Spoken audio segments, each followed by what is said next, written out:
This isn't necessarily the best book around, but it's a good book with some good tutorials and good sample code.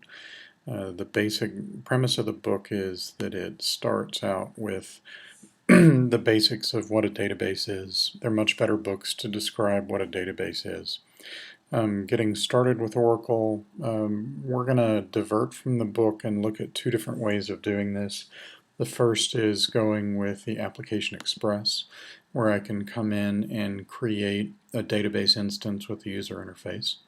And the second is with the Oracle Cloud, in that I can come in and say I'd like to get a database in the cloud. Specifically, I want to look at database as a service rather than installing it locally on a computer. And if I want to pay for it, which for this example we're not going to because Application Express allows us to do it for free. Here's the price on an hourly basis of the database as a service. And then if you scroll down to the bottom, it lists the schema as a service, which is basically Application Express in a production version. So you're looking at $175 per month, which you can get for free in Apex or Application Express at Oracle.com. So in the examples we're going to use, we'll use the Application Express and go through and do everything that way. So once we do that, we go in and create a working environment. One of the limitations with Application Express is I cannot use SQL Developer to connect to it. Everything has to be done through the web page. So we will be skipping the SQL Developer sections. And then we'll go in and populate some tables, do data retrieval as started in Chapter 4. Go ahead and do sorts, do filtering, group data, work on subqueries, do table joins, do advanced table joins, do some combined queries, and then look at inserting data, creating and manipulating tables. But it's not the end-all be-all. The examples are rather simplistic, but it's perfect for getting to know the introductions of a database. So if we go into the book, we can skip over most of this stuff. The Understanding SQL is basically a description of, here's what a database is. The assumption is you know this, and there are better books to actually go in and learn this.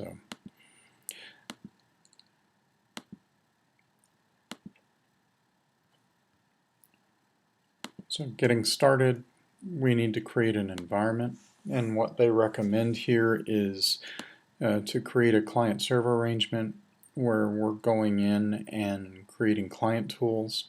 It's important to note that a Mac, Oracle no longer supports the Oracle database on Mac OS, but it does support the client. For what we're doing, we're going to use Application Express, which effectively is the Express edition, and we're going to be using a hosted version of that. We could install it locally, but I question why. Get into some management issues and a variety of other issues. So in the book they talk about going and installing, and they want you to go and create a schema called Crash Course. When I tried to do this in the cloud service, it wouldn't let me do that because Crash Course is greater than 8 characters. But when I went into Application Express, it allowed me to do that. So what I'll do now is go into Application Express and say Get Started. I want to create a free workspace.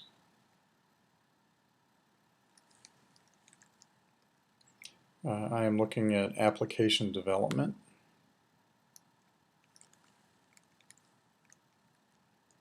I put in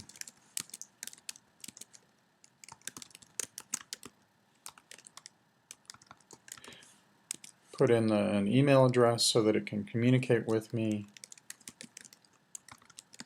and I type in Crash Course for the workspace. Unfortunately, I've already got one, so I was just going and trying to demonstrate how to do this. Application Express only allows you to have one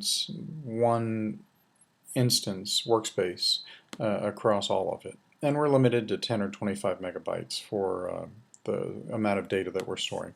Not a whole lot. That's one of the benefits of going with the paid for service, in that I get 5 gig, 20 gig, or 50 gig as opposed to 10 meg or 25 meg. So for our examples, 25 meg is more than enough. We really don't need a whole lot more. Again, we have to have a different schema because this is a shared resource. And then it asks you some questions. I'm not going to go through and fill all this out and request a new workspace because I've already got one.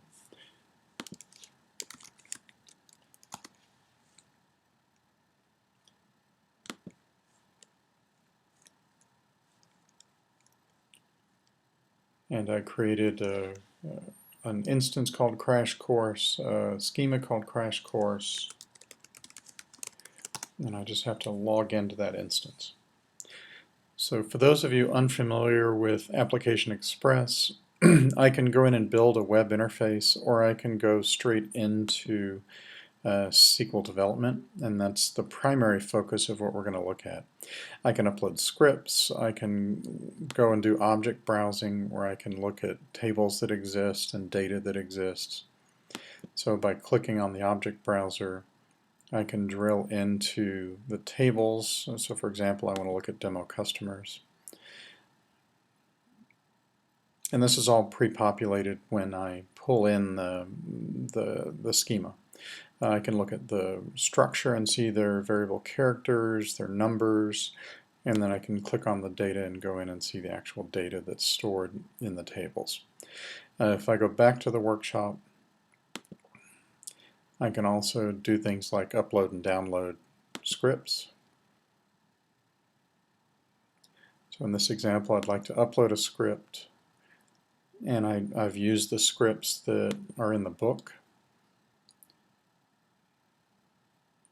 So a create SQL will go and create all the tables.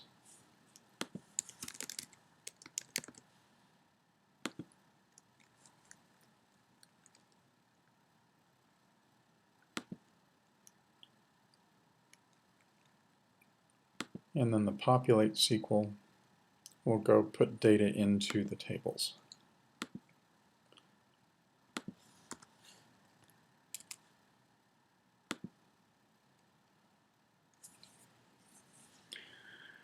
So notice here I can go in and edit the create SQL, and I can see exactly what it's doing, and I can run it if I choose to, or I can go back to the scripts and I can just say run from right here. So if I wanted to run the create SQL, I can execute it here, but we're getting ahead of ourselves. So the whole concept is we've got an Application Express instance. We've got the crash course set up. We are not going to be able to connect with SQL Developer because SQL Developer cannot connect to the Application Express instance that we have. So we're going to skip this section. And in this section, it actually tells. So the way we're going to execute is by going in and saying create SQL, run. We're going to run it in the background.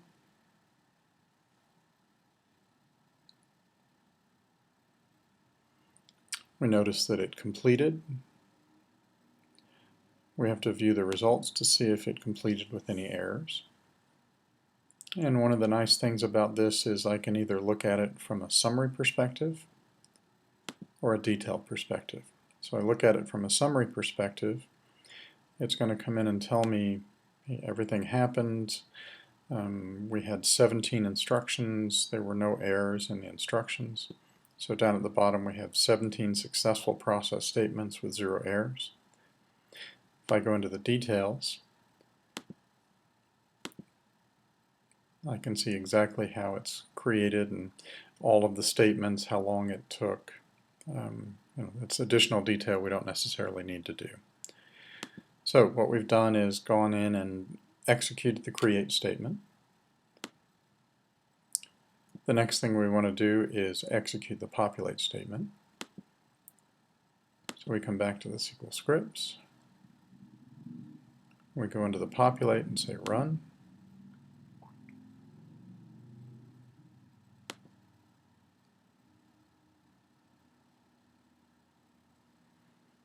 We notice it had 55 statements. We'll go back to the summary.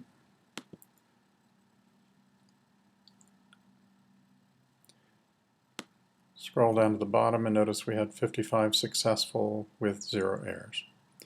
Now, what that provides us is we've now created some new tables.